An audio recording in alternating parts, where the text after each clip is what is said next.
भंडारा जिल्ह्यातील पवनी तालुक्यात येत असलेल्या जुनोना हा रेती घाट लिलाव झाला असून यात घाट मालक हा शासनाने ठरवून दिलेल्या जागे व्यतिरिक्त अन्य जागेहून रेती उपसा करत असून ह्याकडे तहसील प्रशासनाचे जाणून बुजून डोळे झाक आहे। घाट मालक हा शासनाने ठरवून दिलेल्या नियमांची पायमल्ली करत असून तहसील प्रशासन या घाट मालकाला पाठीशी घालत असल्याचे चित्र पाहायला मिळते। याबाबत गावातील नागरिकांनी घाटमालक हा शासनाने ठरवून दिलेल्या जागे व्यतिरिक्त रेती उपसा करत असल्याची बाब पवनी येथील तहसीलदार यांना सांगितली असता उलट तहसीलदार हे गावकऱ्यांना दमदाटी करून उडवाउडवीची उत्तरे देऊन घाटमालकाची बाजू घेत असल्याची ग्रामस्थ यांनी सांगितले। घाट लिलाव झाला असूनही अजूनपर्यंत ह्या घाटावर तहसीलदार यांनी अजूनही भेट दिली नसल्याचे ग्रामस्थांकडून सांगण्यात येते।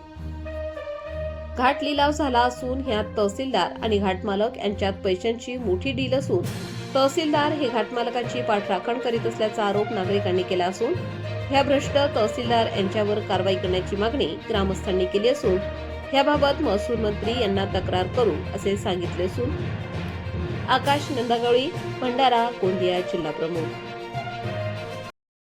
माझे नाव दीपक मोहरकर, मुक्काम जुनोना, तहसील पवनी, जिल्हा भंडारा। काय सांगाल कशासाठी आलो तहसील? आम्ही तहसील कार्यालयामध्ये आमच्या जुनोना गावामध्ये अवैध रेती उत्खनन चालू झालेली आहे। जे सीमारेषा न करता उत्खनन चालू आहे। आम्ही त्या संदर्भात तहसील कार्यालय इथे आला होता, तरी पण त्या तहसीलदार साहेबांनी आम्हाला त्या सीमारेषाबद्दल बोलला तर ते आम्हाला सगळं उडवाउडवीचे उत्तर दिला आणि उद्याला करून देतो म्हणाले। आणि घाटवाल्यासुद्धा धमकी देत आहेत। काही आमच्यामधले नागरिक बोलायला लागले तर त्या घाटवाल्यांनी 3-4 लोकांच्या नावाने FIR सुद्धा केला। त्यांचा काही गुन्हा नसताना सुद्धा एवढी हा घाटवाल्याची मनमानी चालत आहे। मारण्याची धमकी देतात आणि मारण्याच्या धमक्या सुद्धा देत आहेत ते। माझे पूर्ण नाव हरिहर विठ्ठल इटानकर, मी जुनोन्याचा रहिवासी आहे। आम्ही तहसील कार्यालयाला रेती घाटाच्या संबंधामध्ये बोलण्यासाठी आलेला होता। जुनोन्यावरून 2 ब्रास रॉयल्टी आणि फुल ट्रक भरून देतात, वैद्य आहे म्हणून आम्ही तहसीलदार साहेबाकडे आलेलो होतो। तर ते म्हणतात का आम्ही पथक नेमला, पण पथक आम्ही बघितलंच नाही 15 दिवस झाला आमच्या गावामध्ये।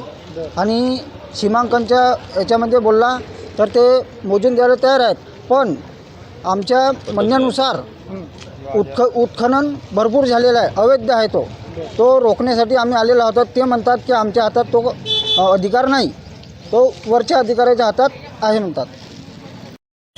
आम्ही त्यांना म्हटलं तर त्यांनी मोजणीचा उद्या करून देतो म्हटलं आहे। बाकी ही टिपी नाही देत ट्रॅक्टरला, अवैध उपसा भरपूर केलेला आहे। तिथं कोणतीही नोंद नाही आहे त्याच्यामध्ये किती माल काढला आणि किती माल विकला। आज तुमची बैठक बसली होती तहसीलदारांसोबत, तुम्ही बरेचसे प्रश्न केले, त्या संदर्भात त्यांनी योग्य ती उत्तर दिली का, काय वाटतं? नाही, फक्त त्यांनी एकाच प्रश्नाचं उत्तर बरोबर दिलं किंवा समाधान करून दिलं का उद्या मी मोजणी करून देतो। बाकीच्या कोणत्याच प्रश्नाचं समाधान करून दिलेलं नाही।